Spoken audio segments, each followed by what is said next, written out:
Hello everyone.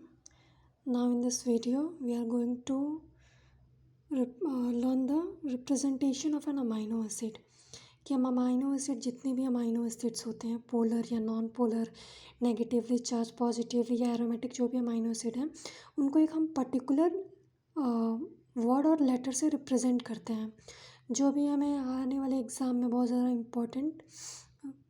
Important है कि हम किस जैसे जो नॉन पोलर अमाइनो एसिड हैं वो जनरली 7 होते हैं glycine alanine proline valine leucine isoleucine और मैथ्यूनिन। तो हम जो भी नॉन पोलर अमाइनो एसिड होते हैं उनको हम उसके फर्स्ट लेटर से ही रिप्रेजेंट कर देते हैं। जैसे ग्लाइसिन है उसको कैपिटल जी से, एलेनिन उसको कैपिटल ए से, प्रोलिन को पी से, वैलिन को वी से, ल्यूसीन को एल से, आइसोल्यूसिन को आई से, मैथ्यूनिन को एम से। तो जो नॉन पोलर वाले होते हैं जो उनका फर्स्ट लेटर होता है उसी से हम रिप्रेजेंट कर देते हैं। और जैसे लेकिन कुछ में डिफरेंट होता है। जैसे पोलर अमाइनो एसिड जो होते हैं जैसे सेरीन हो गया इसको हम एस से करेंगे, थेरियोनिन हो गया टी से करेंगे, साइटोसिन को सी से। लेकिन जो एस्पेराजीन है उसको एन से, ग्लूटामाइन है उसको क्यू से। इसको हम डिफरेंट इसलिए करते हैं क्योंकि हमने ए से तो रिप्रेजेंट एलेनिन को कर चुके हैं, अब इसको भी ए से हम रिप्रेजेंट करेंगे तो कंफ्यूज हो जाएंगे एलेनिन है कि एस्पेराजीन है। तो इसीलिए कुछ डिफरेंट इसको हम कर दिए, एन से इसको रिप्रेजेंट कर देंगे। और ऐसे ही ग्लूटामीन है, पहले हम ग्लाइसिन को रिप्रेजेंट कर चुके हैं जी से, तो इसीलिए हम ग्लूटामीन को दूसरे लेटर से रिप्रेजेंट करेंगे जो है क्यू। उसके बाद है नेगेटिवली चार्ज जो अमाइनो एसिड होते हैं वो हैं ग्लूटामेट और एस्पार्टेट।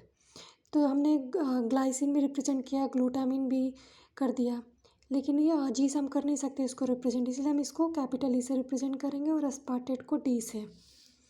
फिर है पॉजिटिवली चार्ज अमाइनो एसिड कौन से होते हैं? जो लाइजीन होते हैं, अर्जिनिन होते हैं और हिस्टिडीन होते हैं। तो लाइजीन को हम कैपिटल के से, अर्जिनिन को आर से और हिस्टिडीन को एच से। और जो एरोमेटिक अमाइनो एसिड हैं फिनाइलएलेनिन हो गया, टाइरोसिन हो गया, ट्रिप्टोफैन हो गया। तो फिनाइलएलेनिन को एफ से, टाइरोसिन को वाई से, ट्रिप्टोफैन को डब्ल्यू से। इसमें ट्रिक ऐसा कुछ नहीं है, बट जो नॉन पोलर अमाइनो एसिड हैं उनके तो फर्स्ट लेटर से हम रिप्रेजेंट कर देंगे।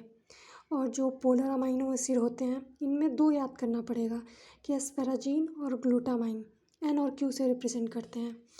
नेगेटिवली चार्ज अमाइनो एसिड में ऐसे याद कर सकते हैं हम कि पहले एस्पार्टेट और ग्लूटामेट, तो पहले डी आता है फिर ई, तो एस्पार्टेट को डी से याद कर लेंगे, फिर ग्लूटामेट डी के बाद ई आता है तो इसको ई से। और पॉजिटिवली चार्ज अमाइनो एसिड तो याद ही करना पड़ेगा कि इसको के से, इसको आर से, और हिस्टिडीन को तो ऐसे कर देंगे।